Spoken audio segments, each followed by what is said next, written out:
Podcasts you love. From people you trust. This is TWiT. This is TWiT News, episode 399, recorded Monday, November 6, 2023. OpenAI DevDay Keynote 2023. TWiT News is brought to you by our friends at IT Pro TV, now called ACI Learning. Give your team the IT training they want while future-proofing your business. Visit go.acilearning.com/twit. TWiT listeners can receive up to 65% off an IT Pro Enterprise Solution plan. That discount is based on the size of your team when you fill out their form. Hello, everybody, and welcome to TWiT's live coverage of OpenAI's DevDay, their developer conference. I believe it's happening in San Francisco even, so it's right around the corner-ish, at least for me, Jason Howell, sitting here in the studio. Not around the corner-ish for you, Jeff Jarvis, on the other side of the country. How are you doing, Jeff? Hello there, boss. How are you? Good to see you. I'm glad we extend the live events. We have more live events to do, which is kind of fun. Yeah, and you know, I don't know that we've done any events thus far on kind of AI-related announcements, and yet here we have the opportunity to talk about OpenAI for a little while. Google had their infamous Paris event, which was a disaster because Bard made mistakes. We didn't cover that. I happened to watch it, but we didn't cover it. Yeah. I'm super curious about this. You were asking before we went live, kind of like what is on the horizon, and I don't think that OpenAI has really given a whole lot of. Well, they just said this is the keynote at the top of the hour. Yeah, and I mean it's a developer conference, right? So I'm very used to this with Google I/O. Like, what do we expect? Well, we expect hopefully if it's a developer conference, so I won't understand any of it. Some insight into how their products, work with developers, and hopefully we understand what that even means, what that entails. But I was doing a little kind of poking around and seeing if I could find some clues and stuff. Obviously, like I just said, updates for developers. Is it cheaper, faster, easier to build AI apps via OpenAI? That I'm sure, almost certainly going to learn, something about that. Possibility of a team plan announcement for ChatGPT for Teams. So that's a possibility. Integration with Google Drive and Microsoft 365, which I think in general, I'm sure OpenAI, their near-term roadmap has to be get this everywhere, get it inside of everything. And so that doesn't Microsoft at some point say, don't put it on Google? Don't put what on Google? OpenAI. Microsoft said, don't put OpenAI on Google. I'm asking. Wouldn't you think Microsoft would say, no, just leave it on Bing. Leave it on Microsoft Teams? Yeah, that's a good question. Welcome to the stage, we'll find Sam out. Altman. Before Sam, or while he takes the stage, the other thing that I'm looking forward to is possibly a prototype, a new version called Gizmo V8, which allows you to create your own GPTs. Good morning. That's one of the bigger leaks that I saw. Welcome to our first ever So here we OpenAI are, Sam DevDay. Altman. We're thrilled that you're here, and this energy is awesome.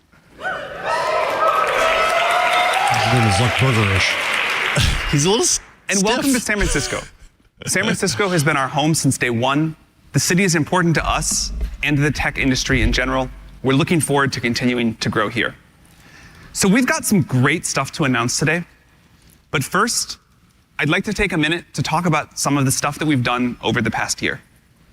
About a year ago, November 30th, we shipped ChatGPT as a low-key research preview. And that went pretty well. Wow. In March, lots happened in a year. We followed that up with the launch of GPT-4. Still the most capable model out in the world.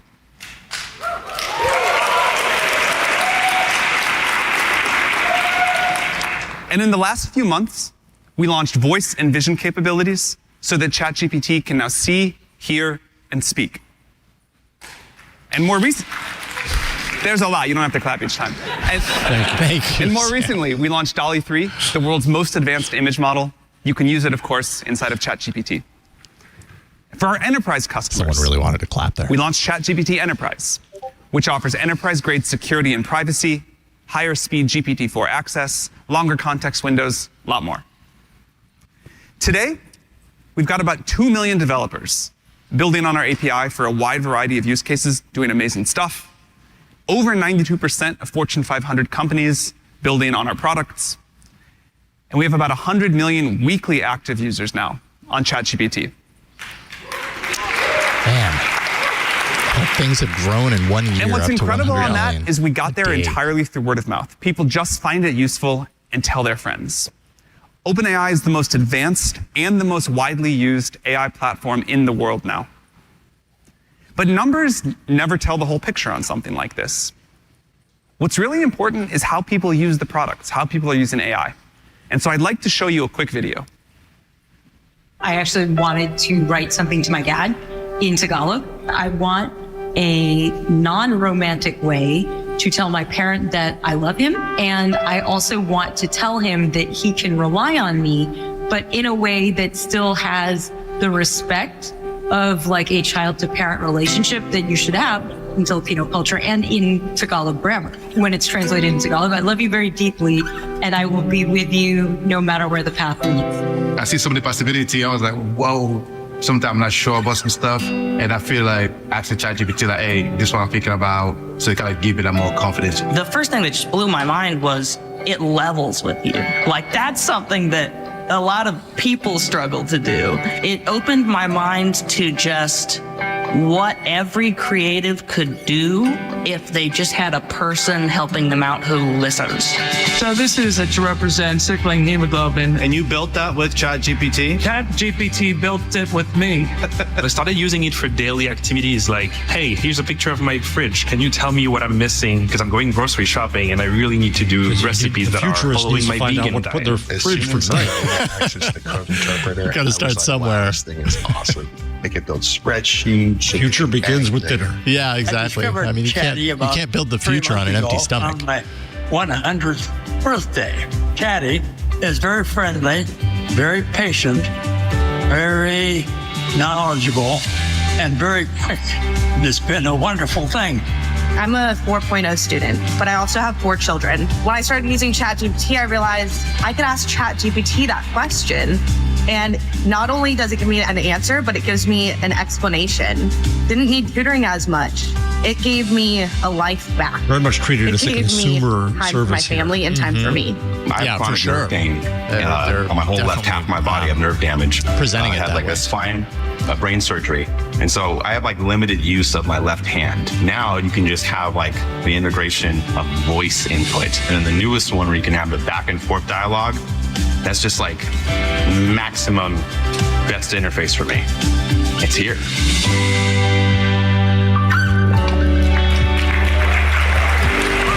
I wonder how many people are in that auditorium.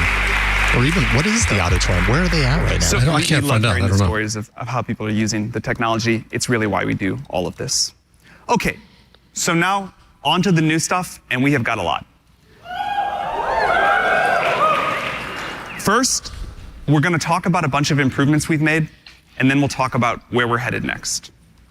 Over the last year, we spent a lot of time talking to developers around the world. We've heard a lot of your feedback.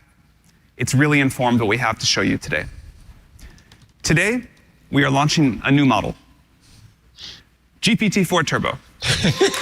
Turbo Extreme Plus XX. GPT-4 Turbo will address many of the things that you all have asked for. So let's go through what's new.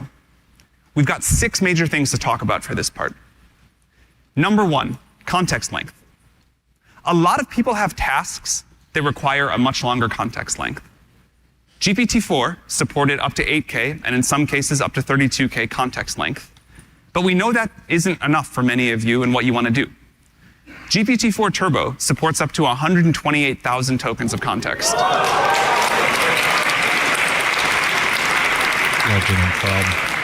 That's 300 pages of a standard book, 16 times longer than our 8K context.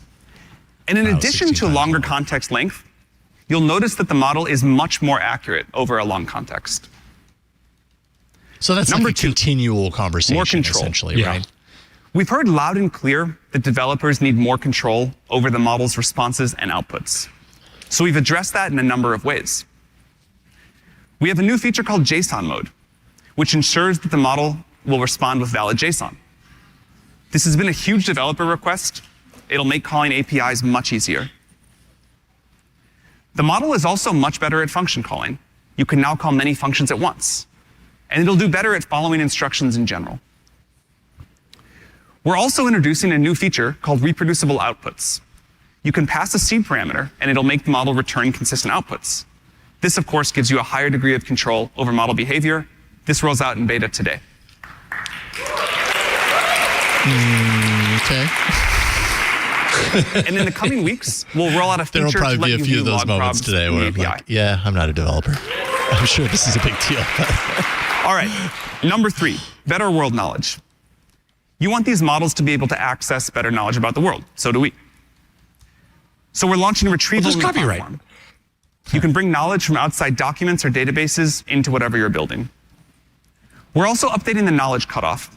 We are just as annoyed as all of you, probably more, that GPT-4's knowledge about the world ended in 2021. We will try to never let it get that out of date again. GPT-4 Turbo has knowledge about the world up to April of 2023, and we will continue to improve that over time. When does that become current? New modalities. I guess that's surprising no one. That's the horizon that they're shooting DALL-E for. 3, GPT-4 Turbo with Vision, and the new text-to-speech model are all going into the API today. Okay, so the API gets access to all those. We have a handful of customers that have just started using DALL-E 3 to programmatically generate images and designs. Today, Coke is launching a campaign that lets its customers generate Diwali cards using DALL-E 3. And of course, our safety systems help developers protect their applications against misuse. Those tools are available in the API. GPT-4 Turbo can now accept images as inputs via the API. It can generate captions, classifications, and analysis. For example, Be My Eyes uses this technology to help people who are blind or have low vision with their daily tasks like identifying products in front of them. And with our new text-to-speech model, you'll be able to generate incredibly natural-sounding audio from text in the API with 6 preset voices to choose from. I'll play an example. Did you know that Alexander Graham Bell, the eminent inventor, was enchanted by the world of sounds? His ingenious mind led to the creation of the graphophone, which etched sounds onto wax. They do voice really well. Like they've demonstrated that in recent months. This is much more natural than anything else we've heard out there. Voice can make apps more natural to interact with and more accessible. I think there's going to be a market It also language unlocks a lot of use cases like language learning and this voice is a joke. This is serious. Speaking of new modalities, we're also releasing the next version of our open source speech recognition model, Whisper v3 today, and it'll be coming soon to the API. It features improved performance across many languages, and we think you're really going to like it. Okay, number 5, customization. Fine-tuning has been working really well for GPT 3.5 since we launched it a few months ago. Starting today, we're going to expand that to the 16K version of the model. Also starting today, we're inviting active fine-tuning users to apply for the GPT-4 fine-tuning experimental access program. The fine-tuning API is great for adapting our models to achieve better performance in a wide variety of applications with a relatively small amount of data. But you may want a model to learn a completely new knowledge domain or to use a lot of proprietary data. So today we're launching a new program called Custom Models. With custom models, our researchers will work closely with a company to help them make a great custom model, especially for them and their use case using our tools. This includes modifying every step of the model training process, doing additional domain-specific pre-training, a custom RL post-training process tailored for a specific domain, and whatever else. We won't be able to do this with many companies to start.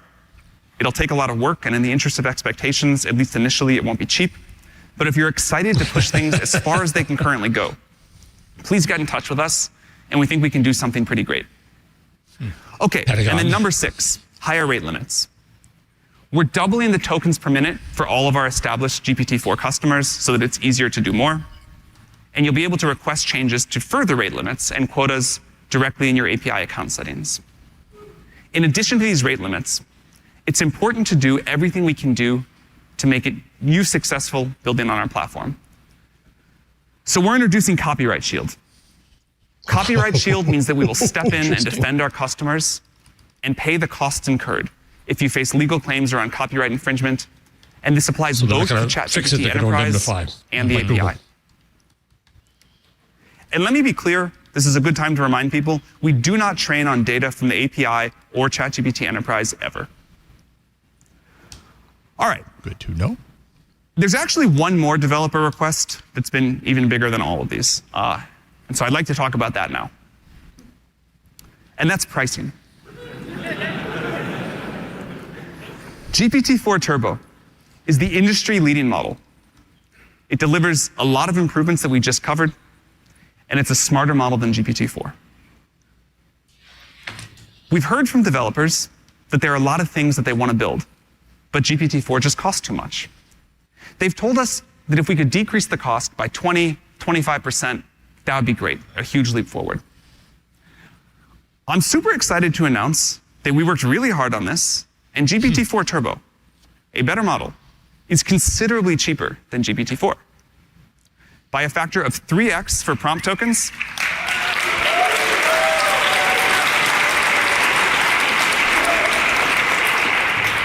and 2x for completion tokens starting today. So the new pricing is 1 cent per 1,000 prompt tokens and 3 cents per 1,000 completion tokens. For most customers, that will lead to a blended rate more than 2.75 times cheaper to use for GPT-4 Turbo than GPT-4. We worked super hard to make this happen. We hope you're as excited about it as we are. All right. And real quick, let's take a break and thank the sponsor of this live event. All right, we're going to take a quick break and thank the sponsor, and then we're going to get right back into the live event. TWiT News is brought to you by our friends at IT Pro TV, now called ACI Learning. Today's successful business leaders focus on the future, and IT Pro empowers teams by creating content that educates, informs, and entertains. And get this, IT Pro's completion rate is 50% higher than the training industry average. IT pros, they want to learn this way. Your enterprise needs cohesive, cutting-edge training to keep your team in compliance and ahead of the curve. So you can choose an existing course, of course. You can combine modules for a tailored solution, or you can let IT Pro custom design a course to address your specific needs. And you can join the always-on tech training solution. Visit go.acilearning.com/twit today. TWiT listeners can actually receive up to 65% off an IT Pro Enterprise Solution plan. That discount is based on the size of your team when you fill out their form. We thank ACI Learning for their support. Now, back to the live event in progress with Sam. So we decided to prioritize price first because we had to choose one or the other. But we're going to work on speed next. We know that speed is important too. Soon, you will notice GPT-4 Turbo becoming a lot faster. We're also decreasing the cost of GPT 3.5 Turbo 16K.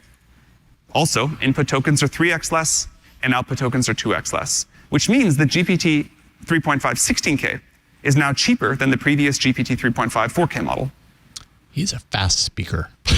Running a fine-tuned GPT 3.5 Turbo 16K version is also cheaper than the old fine-tuned 4K version. Slow things down for me a little bit. Okay, so we just covered a lot about the model itself. We hope that these changes address your feedback. We're really excited to bring all of these improvements to everybody now. In all of this, we're lucky to have a partner who is instrumental in making it happen. So I'd like to bring out a special guest, Satya Nadella, the CEO of Microsoft. There we go. A little bit of celebrity. More celebrity anyway. Satya Nadella. Thank you so Microsoft. Thank you. Joining the stage here. Satya, thanks so much for coming here. It's fantastic to be here. And Sam, congrats. I mean, I'm really looking forward to Turbo and everything else that you have coming. It's been just fantastic partnering with you guys. 2 questions. Won't take too much of your time. How is Microsoft thinking about the partnership currently? Look, first, we love you guys. No, look, it's been fantastic for us. In fact, I remember the first time I think you reached out and said, "Hey, do you have some Azure credits?" We've come a long way from there. Thank you for those. That was great. You guys have built something magical. I mean, quite frankly, there are 2 things for us when it comes to the partnership. The first is these $10 billion workloads, and even when I was listening them. backstage to how you're describing what's coming even, it's just so different and new. I've been in this infrastructure business for 3 decades. No one has ever seen infrastructure like this. And the workload, the pattern of the workload, these training jobs are so synchronous and so large and so data parallel. And so the first thing that we have been doing is building in partnership with you the system, all the way from thinking from power to the DC to the rack to the accelerators to the network, and just really the shape of Azure is drastically changed and is changing rapidly in support of these models that you're building.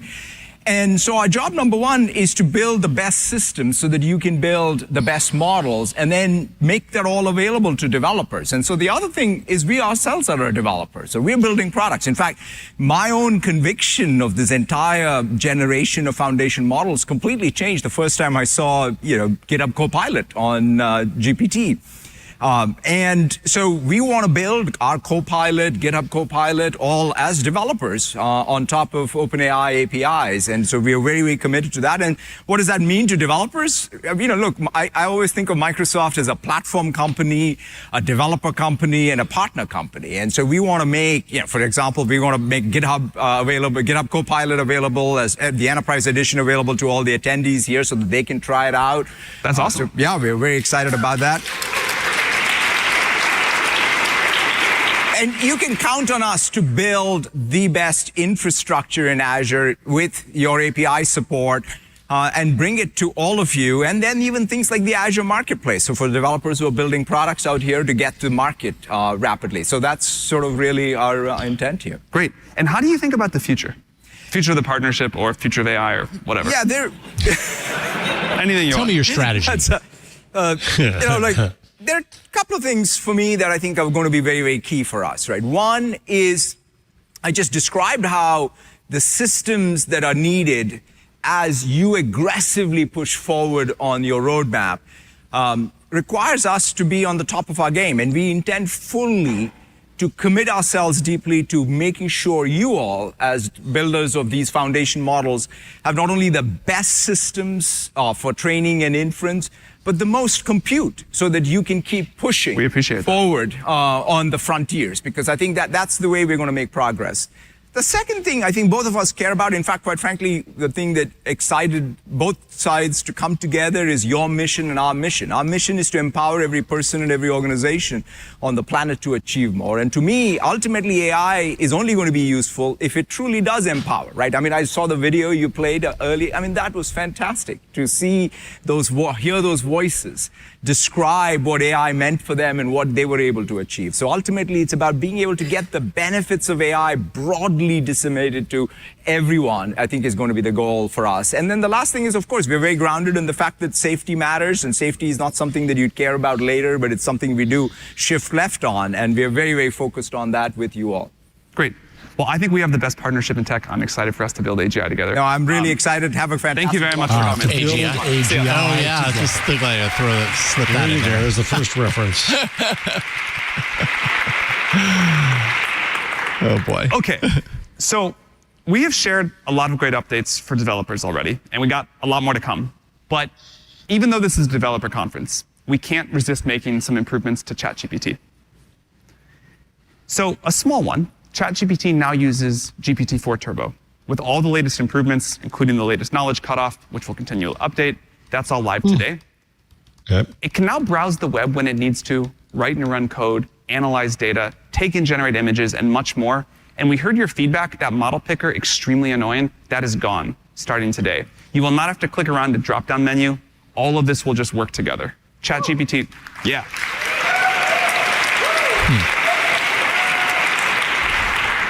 ChatGPT will just know what to use and when you need it. But that's not the main thing.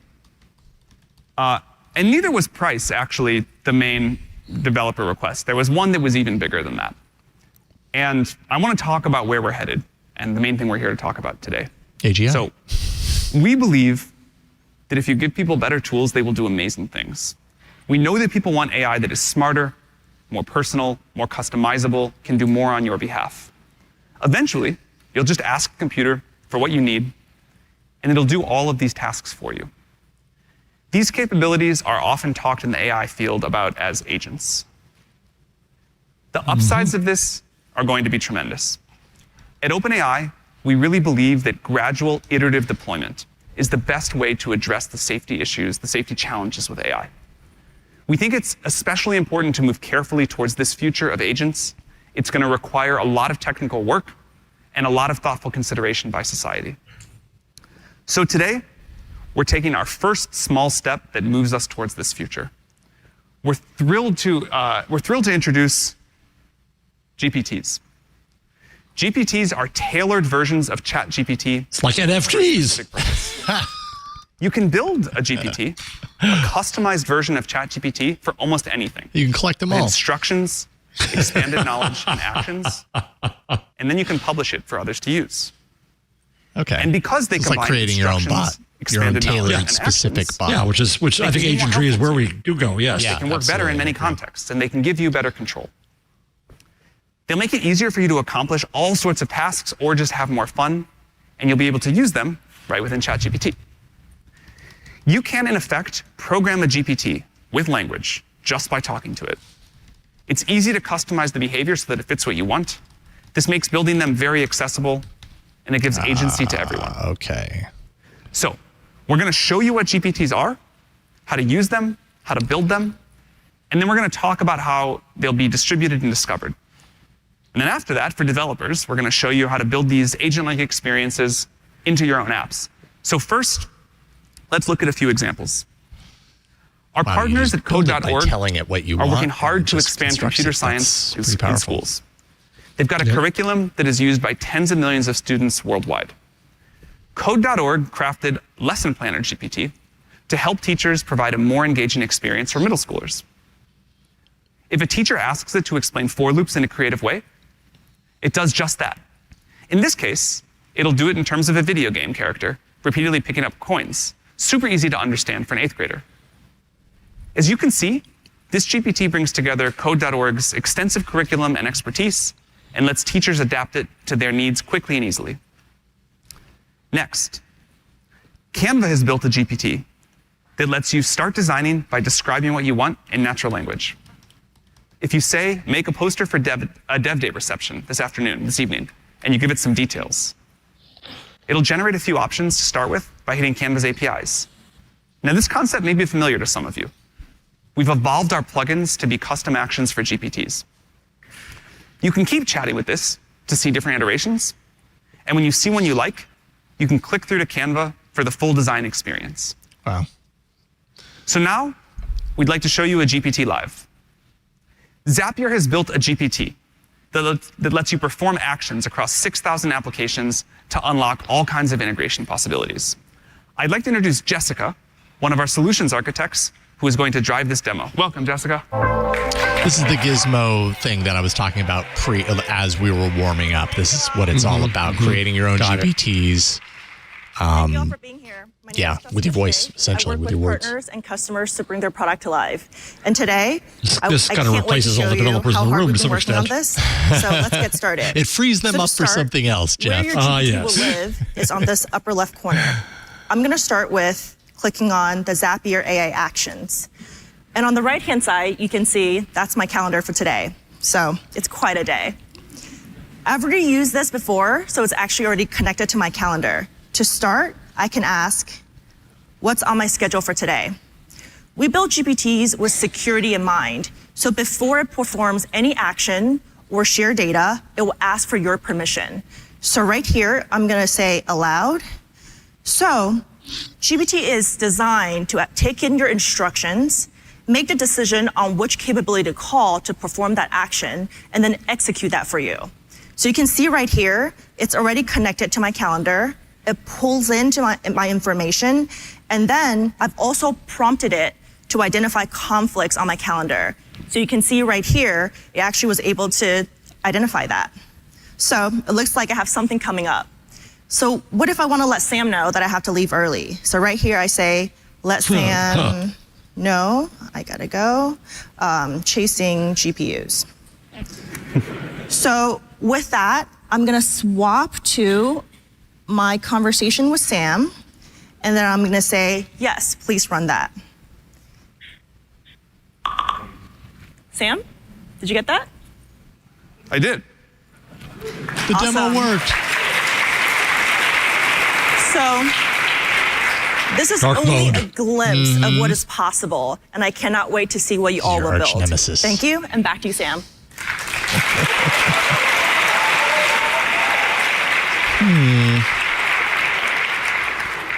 Thank you, Jessica. So those are 3 great examples. In addition to these, there are many more kinds of GPTs that people are creating, and many, many more that will be created soon. We know that many people who want to build a GPT don't know how to code. We've made it so that you can program a GPT just by having a conversation. We believe that natural language is going to be a big part of how people use computers in the future, and we think this is an interesting going back to the episode of AI Inside. So I'd like to show you how to build one. Who was it that said English language is the programming language of the world? World. All right. So I want to create a GPT that helps give founders and developers advice when starting new projects. Spot on. And a demonstration like this is only evidence of that, you know. And this drops me into the GPT builder. I worked with founders for years at YC, and still, whenever I meet developers, the questions I get are always about how do I, think about a business idea? Can you give me some advice? I'm going to see if I can build a GPT to help with that. So to start, GPT Builder asks me what I want to make.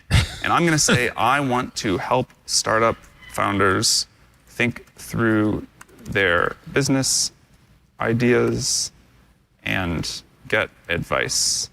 After the founder has gotten some advice, grill them on why they are not growing faster. All right. So to start off, I just tell the GPT a little bit about what I want here. And it's going to go off and start thinking about that. And it's going to write some detailed instructions for the GPT. It's also going to, ask me about a name. How do I feel about Startup Mentor? That's fine. That's good. So if I didn't like the name, of course, I could call it something else. But it's going to try to have this conversation with me and start there. And you can see here on the right profile in the preview picture mode that it's already starting to fill out the GPT, where it says what it does. It looks like Mark Andreessen. Ideas of additional questions that I could ask. And you know what? So it just generated a candidate. Of course, I could regenerate that or change it, but I sort of like that. So I will say, that's great. And you see now that the GPT is being built out a little bit more as we go. Now, what I want this to do, how it can interact with users, I could talk about style here, but what I'm going to say is I am going to upload transcripts of some lectures about startups I have given. Please give advice based off of those. Aha. All right. So now, building your context. It's going to go figure out how to do that. And I would like to show you the configure tab. So you can see some of the things that were built out here as we were going by the builder itself. And you can see that there's capabilities here that I could enable. I could add custom actions. These are all fine to leave. I'm going to upload a file. So here is a lecture that I picked that I gave with some startup advice. And I'm going to add that here. In terms of these questions, this is a dumb one. The rest of those are reasonable and very much things founders often ask.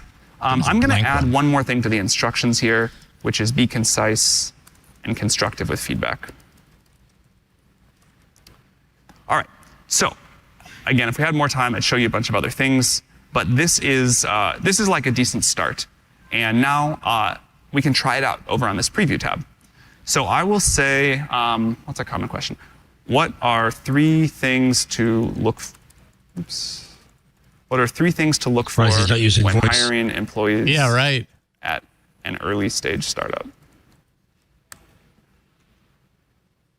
Now it's going to look at the document I uploaded. It'll also have, of course, all of the background knowledge. Right now we're in GPT-4. interacting in a browser on this stuff, but I think that's the vision, is that all this stuff. Yeah, that's pretty good. Those are 3 things that I definitely have said many times. Now we could go on and it would start following the other instructions. It's basically the BS here. Me on why I'm not growing faster. Every startup in the interest advisor. of time, I'm going to skip that. Worry about I'm cultural going to publish fit. this only to me for now. I can work on it later. I can add more content. I can add a few actions that I think would be useful. And then I can share it publicly. So that's what it looks like to create a GPT. I don't mean to be cynical, but it just... Yeah, right. Well, yeah, what is the depth?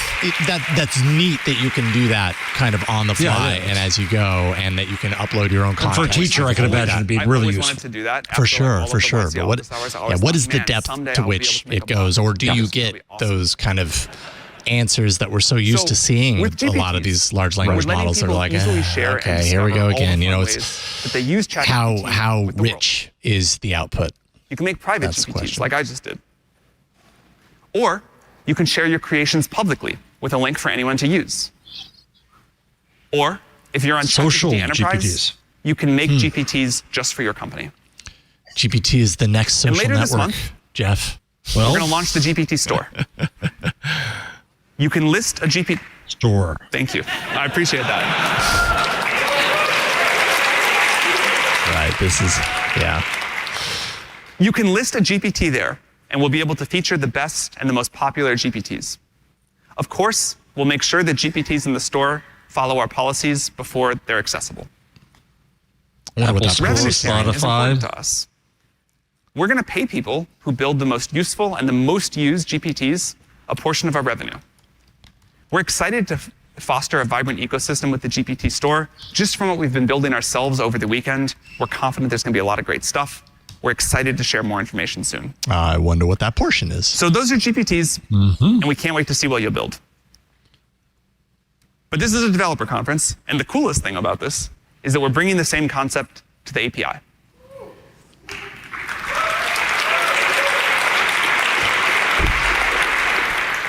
Many of you have already been building agent-like experiences on the API. For example, Shopify's Sidekick, which lets you take actions on the platform. Discord's Collide lets Discord moderators create custom personalities for. And Snap's My AI, a customized chatbot that can be added to group chats and make recommendations. These experiences are great, but they have been hard to build, sometimes taking months, teams of dozens of engineers. There's a lot to handle to make this custom assistant experience. So today we're making that a lot easier with our new Assistants API.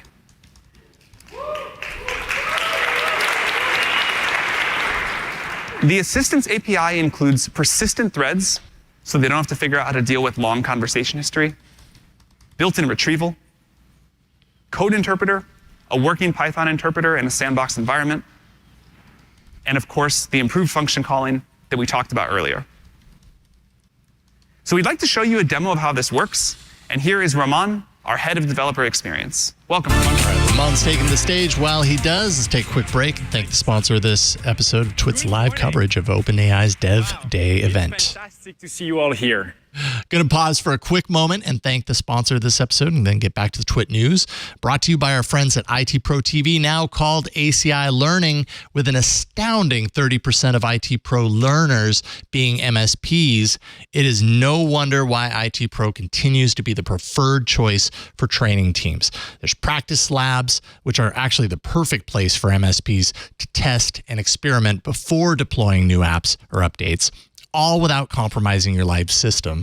So you can assign episodes and courses to upskill your MSP team while tracking your training investment. So that's managing seats, assigning and unassigning specific team members, accessing monthly usage reports, and so much more. And you'll boost morale and fortify your business's future with IT Pro's courses in the process. Upskill your team today by visiting go.acilearning.com/twit. TWiT listeners can receive up to 65% off an IT Pro Enterprise Solution Plan. That discount is based on the size of your team when you fill out their form. We thank ACI Learning for their support of TWiT's live coverage, TWiT News. Now back to the keynote. It's been so inspiring to see so many of you infusing AI into your apps. Today, we're launching new modalities in the API, but we are also very excited to improve the developer experience for you all to build assistive agents. So let's dive right in. Imagine I'm building Wanderlust, a travel app for global explorers, and this is the landing page. I've actually used GPT-4 to come up with these destination ideas, and for those of you with the keen eye, These illustrations are generated programmatically using the new DALL-E 3 API available to all of you today. So it's pretty remarkable. But let's enhance this app by adding a very simple assistant to it. This is the screen. We're going to come back to it in a second. First, I'm going to switch over to the new Assistants playground. Creating an assistant is easy. You just give it a name, some initial instructions, a model. In this case, I'll pick GPT-4 Turbo. And here, I'll also go ahead and select some tools. I'll turn on Code Interpreter and Retrieval and save. And that's it. Our assistant is ready to go. Next, I can integrate with two new primitives of this Assistants API, threads and messages. Let's take a quick look at the code. The process here is very simple. For each new user, I will create a new thread. And as these users engage with their assistant, I will add their messages to these threads. Very simple. And then I can simply run the assistant at any time to stream the responses back to the app. So we can return to the app and try that in action. If I say, hey, let's go to Paris. All right, that's it. With just a few lines of code, users can now have a very specialized assistant right inside the app. And I'd like to highlight one of my favorite features here, function calling. If you have not used it yet, function calling is really powerful. And as Sam mentioned, we're taking it a step further today. It now guarantees the JSON output with no added latency. And you can invoke multiple functions at once for the first time. So here, if I carry on and say, hey, what are the top 10 things to do? We're going to have the assistant respond to that again. And here, what's interesting is that the assistant knows about functions, including those to annotate the map that you see on the right. And so now all of these pins are dropping in real time here. Yeah, it's pretty cool. And that integration allows our natural language interface to interact fluidly with components and features of our app. And it truly showcases now the harmony you can build between AI and UI, where the assistant is actually taking action. But next, let's talk about retrieval. And retrieval is about giving our assistant more knowledge beyond these immediate user messages. In fact, I got inspired and I already booked my tickets to Paris. So I'm just going to drag and drop here this PDF. While it's uploading, I can just sneak peek at it. Very typical United flight ticket. And behind the scene here, what's happening is that retrieval is reading these files, and boom, the information about this PDF appeared on the screen. And this is, of course, a very tiny PDF, but assistants can parse long-form documents from extensive text to intricate product specs, depending on what you're building. In fact, I also booked an Airbnb, so I'm just going to drag that over to the conversation as well. And by the way, we've heard from so many of you developers how hard that is to build yourself. You typically need to coach, I don't believe it. Embeddings, you need to set up chunking algorithm. Now, all of that is taken care of. And there's more than retrieval. With every API call, you usually need to resend the entire conversation history, which means, setting up a key value store. That means like handling the context window, serializing messages, and so forth.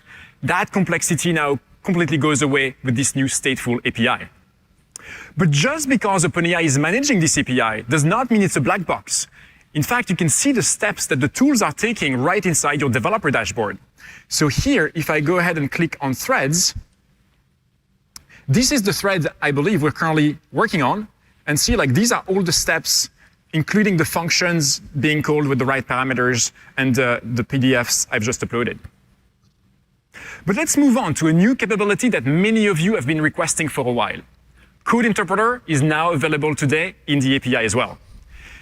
That gives the AI the ability to write and execute code on the fly, but even generate files. So let's see that in action. If I say here, hey, we'll be 4 friends staying at this Airbnb,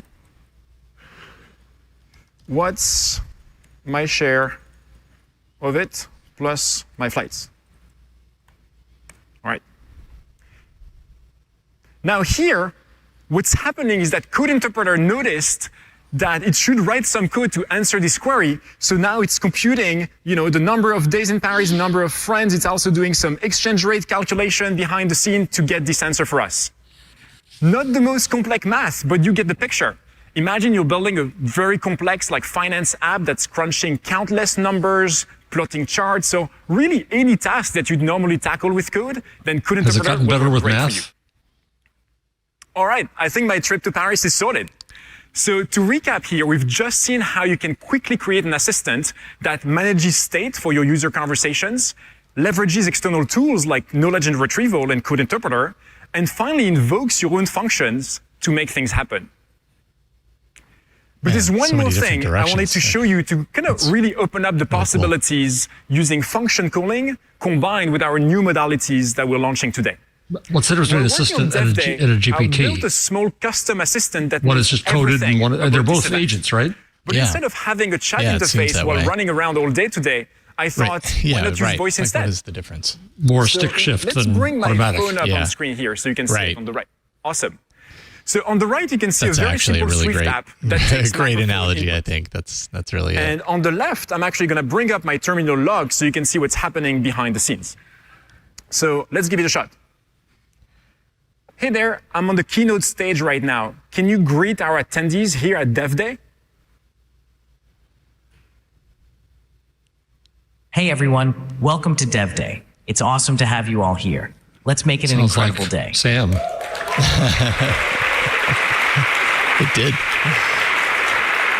Isn't that impressive? You have 6 unique and rich voices to choose from in the API. One of them being speaking Sam's. multiple languages, so you can really Thank find you, the Sam, perfect for fit everything you've your given app. us. And on my laptop here on the left, you can see the logs of what's happening behind the scenes too. So I'm using Whisper to convert the voice inputs into text, an assistant with GPT-4 Turbo, and finally the new TTS API to make it speak. But thanks to function calling, things get even more interesting when the assistant can connect to the internet and take real actions for users. So let's do something even more exciting here together. How about this? Hey, assistant, can you randomly select 5 DevDay attendees here and give them $500 in OpenAI credits? Yes, checking the list of attendees. Done. I picked 5 DevDay attendees and added $500 of API credits to their account. I thought he said $5 million. I misunderstood. I was like, holy moly. Right, if you recognize yourself, awesome. Congrats. Under your seat is a key. And that's it. The quick overview today of the new Assistance API combined with some of the new tools and modalities that we launched. All starting with the simplicity of a rich text or voice conversation for your end users. Now, if this was Google I.O., everyone would have gotten $500 of credits. I wonder if they have any swag. You know what? You're all part of this amazing OpenAI community here, so I'm just going to talk to my assistant one last time before I step off the stage. Hey, assistant, can you actually give everyone here in the audience $500 in OpenAI credits? Sounds great. Let me go through everyone. All right. I like to think he's hosting this event and listening to us in his ear. All right. And that was our idea. That function will keep running, but I've run out of time. So thank you so much, everyone. Have a great day. Back to you, Sam. All right. That's some powerful stuff. I mean, I think that's going to get, we're going to start seeing these things pop up, and then we're going to get the real insight into how useful these things are. What kind of advice they give. Yeah, right. All right, so that's baseline stuff goes into beta today, and we are super excited to see what you all do with it. Anybody can enable it. Which we've been predicting for years. GPTs and assistants, our precursors to agents, are going to be able to do much, much more. They'll gradually be able to plan and to perform more complex actions on your behalf. As I mentioned before, we really believe in the importance of gradual, iterative deployment. We believe it's important for people to start building with and using these agents now to get a feel for what the world is going to be like interest today. as they become more capable. And as we've always done, Microsoft we'll Office. continue to update our systems based off of your feedback. So we're super excited that we got to share all of this with you today. We introduced GPTs, custom versions of ChatGPT that combine instructions, extended knowledge, and actions. We launched the Assistance API to make it easier to build assistive experiences with your own apps. These are our first steps towards AI agents, and we'll be increasing their capabilities over time.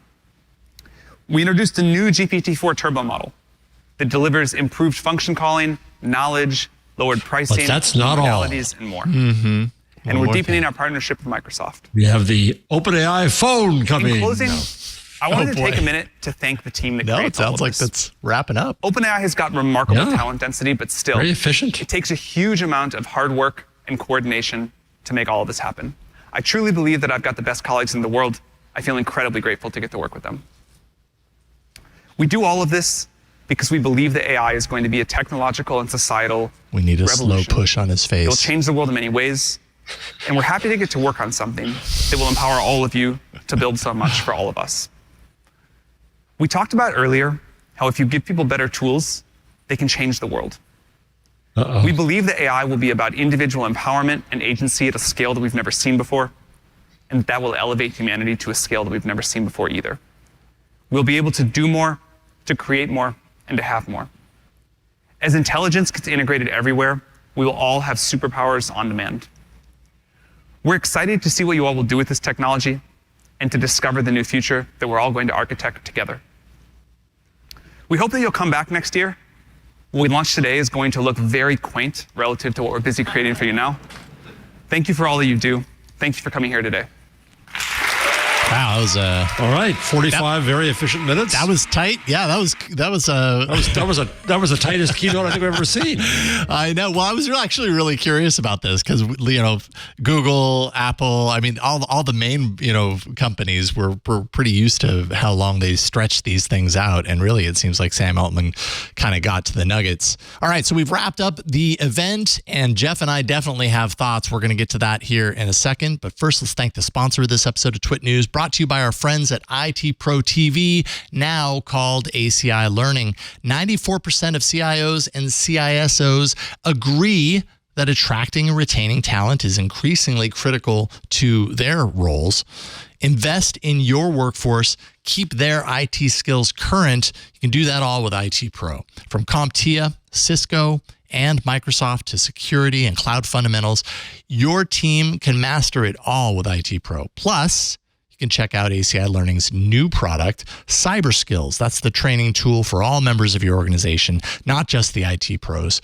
Cyber Skills is cybersecurity awareness training for non-IT professionals to secure your business on all fronts.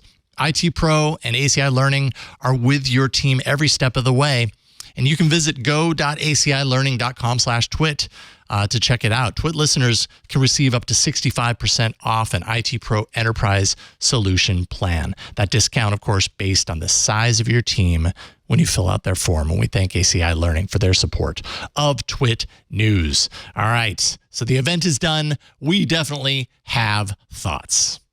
There were parts of this event that certainly, it's a developer conference, so it kind of dives into a language around artificial intelligence that I know very, very lightly, not deeply, that's for sure. But I do think that really the big announcement that most users of ChatGPT, let's say, are going to be, really curious about is this idea of these custom trained models and the ability for someone to go in there. I mean, I think that's a pretty impressive demonstration to say you can create a GPT similar to what we've done, similar to this thing that we've created in the past year that has people super excited. It has these capabilities that we've grown over time.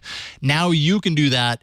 And you don't necessarily need a programming language knowledge to do that. Right. You can just kind of go in there and tell it what you want. And I think the proof in that pudding is, does it create something that's truly usable? Or is it really kind of like baseline, like surface level results? You know what I mean? Like that's my concern is how deep does the feedback of the output go when you use something like that?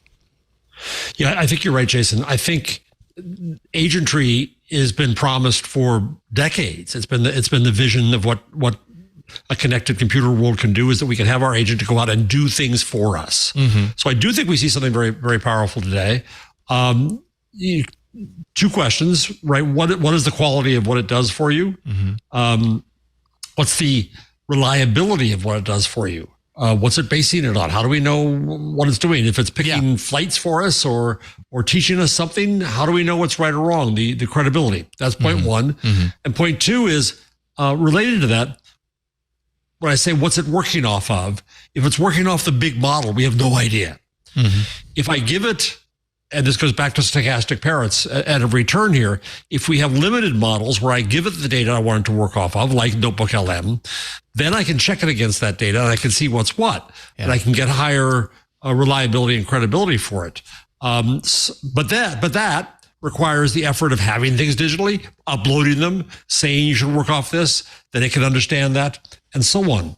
So I wonder whether we start to see, I mentioned a markup language for text to speech. You're having just recorded a book. Yes, I know. You're on sale soon. Painfully aware of how this can go a million different directions if you just have words on a page. Could you do that again? Oh, you my left goodness. out the A. Yeah, I feel for you. You said that versus which. Oh, yeah. Right. But, the voices are really good now. But the problem is they don't deal with beats and punchlines and important things you want to emphasize and so on. So I saw a demonstration at the Bertelsmann Investment Conference where I started envisioning a markup language for speech. This is a joke. This is important, and so on and so forth, right? And this is dramatic. And it reminds me of the earliest days of scribal writing was not intended for reading. It was intended for speech. It recorded and prompted speech. Well, so that's a little bit of an offshoot there. In this, I think I can imagine the need for kind of a markup language for incoming data. Is this my document that I trust? Is this just a bunch of news articles? Is this stuff that I'm going to be railing against?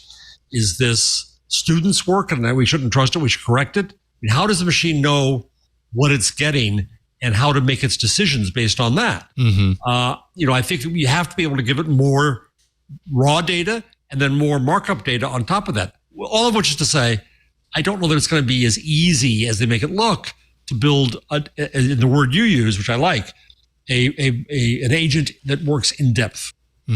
Yeah, that's a really interesting point. When I think about what you're talking about from a usability standpoint, like there's a lot about AI in the last year, let's just say the last year, because this has been a year where people who never even had AI in their vocabulary are now, turning to these services because it can do all these things and everything. And it's easy to use. All you have to do is write the right things, write down the right words, and it gives you something that's usable and everything.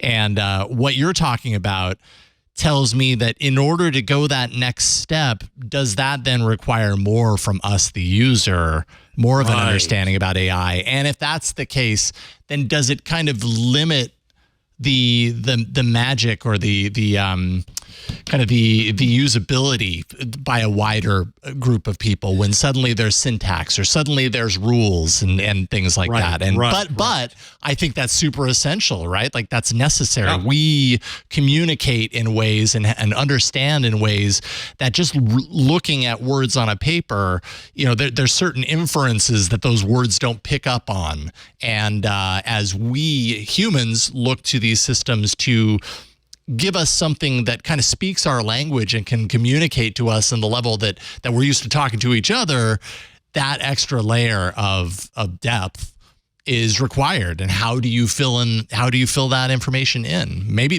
they'll be able to figure that out. But again, if they're figuring it out, that just kind of tells me, okay, are they actually figuring it out, or are they making guesses that, oftentimes are right and sometimes are wrong?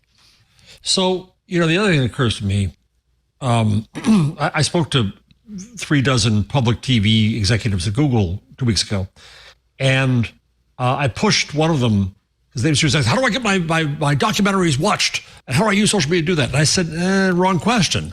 What you should be asking is, how do you take the value that you now present in these documentaries to TikTok? Not to get them to come back and watch you, but to do it natively there. And so it's interesting to me to imagine this. If I were in a journalism school, I can imagine having to teach people how to make these things so that we can answer people's questions. Outlier media in Detroit is nothing.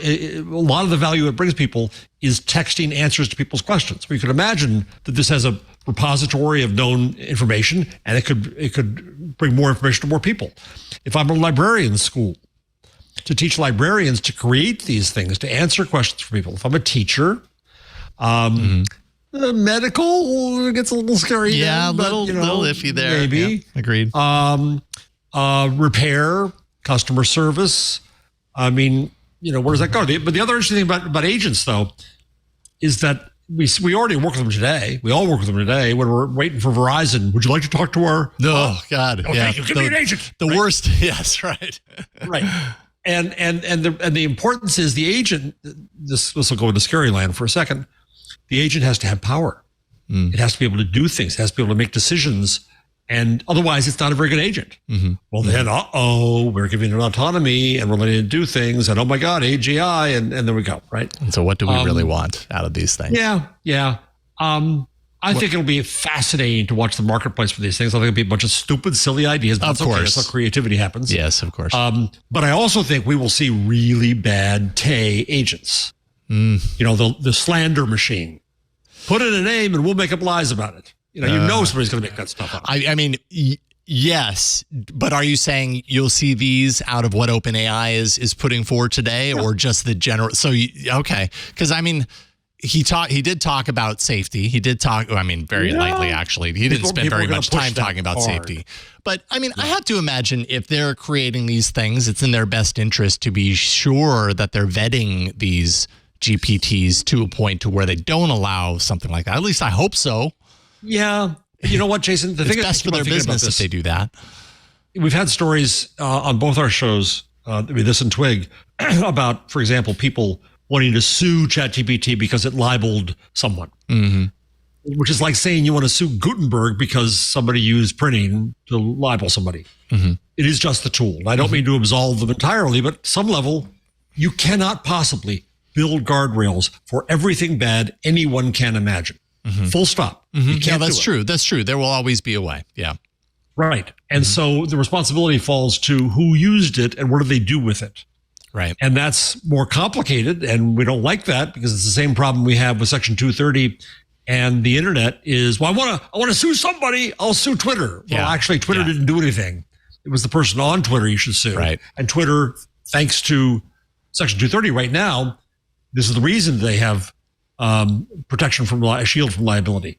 So what does it mean for these kinds of things, which will be interesting? Yeah. Speaking of shields, the copyright thing was real quick. That was super quick. Yes. That's interesting. I think what that shows is a confidence from these companies that they're going to win in court. Yeah. And I mean, it shows the need for them to make some sort of commitment to the users around this because they have, at least I believe they have the resources to do it, and they need people to trust that they can use these systems without risking themselves in the process. And what he didn't say is we're going to clean off all copyrighted materials and take care of that. Yeah, and didn't mention anything about the data set being fed into it. Not having a certain content that a lot of people are kind of pushing back on these data sets having copyrighted material in them, period.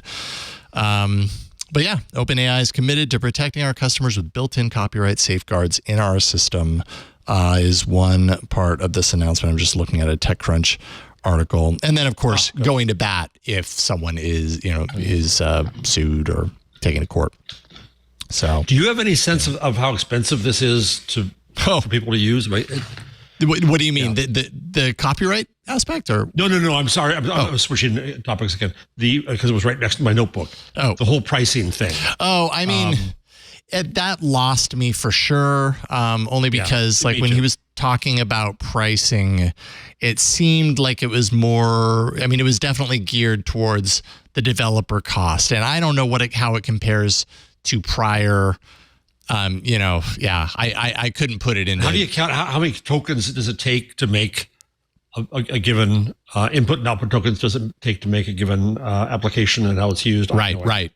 Yeah. Those are questions I certainly don't have the answer to. 3 times less for input tokens, 2 times less for output tokens. They're certainly allowing for more, obviously, for developers. I'd be curious to know, like, are developers satisfied with that, or are they still wanting more? Because, from what he was saying, this is a big request. Is like, give us the ability to do more with less. And so they have that. I don't know, the economics of that, I'm not really entirely sure. Yeah, I can't tell. Yeah. And then Satya came out, Satya Nadella, which was kind of a nothing burger. It was really just pretty much. I'm here to give you the ability to say, and Satya was on stage and Microsoft's really excited. And that was we love you. Our $10 billion is going to GoDaddy. Yes. And we're using it in GitHub Copilot. Yeah. That was really about it. That was about it. But anyways, and then I imagine this event is going for the rest of the week. So I'm sure people who are there, they got their free tokens and they're going to be playing around with some of these models. Actually, last week's guest on AI Inside was Ben Parr, and he's at the event. He was talking about it while he was while he joined me, being very excited to get to be able to play around with a lot of this stuff. So yeah. Maybe we'll find out a little bit more from those experiences as the week progresses, but interesting stuff. And we will all have superpowers on demand. We will all have a Jarvis. We will all have our own assistants in any which way direction we want to go, as far as that's concerned. I will be very curious to see the marketplace around this as well, and see, like you said, what pops up there. Just to see what people do with it. Just to see what the creativity is what I want to see. Absolutely. Absolutely. That'll be interesting. Jeff Jarvis, always fun talking with you about anything. Always good, my friend. Thank you. And of course, about artificial intelligence. Thank you for doing the live coverage of this live event with me this morning. Appreciate it. And we'll see you on Wednesday on Twig and on Thursday at AI Inside. That's right. That's right. Everybody check that out. AI Inside, of course, inside the club. Twig for everyone. As for the TWiT News live coverage of this event, you can go to twit.tv/news and subscribe to the feed there. That way, if you miss the actual live coverage, you can still find it after the fact. Subscribe there, and you'll get the event with some talking around it and all that. That's what we do here. And I think that's really about it for me. Tech News Weekly on Thursday, AI Inside on Thursday, producing behind the scenes. Go to raygun.fun and you can find all the details about me. And it rhymes, so I like it. Thanks to Anthony. Thanks to John. Thanks to you all for watching and listening. And we'll see you next time when there's live news to cover. We'll try and be there. Appreciate it. Take care, everybody.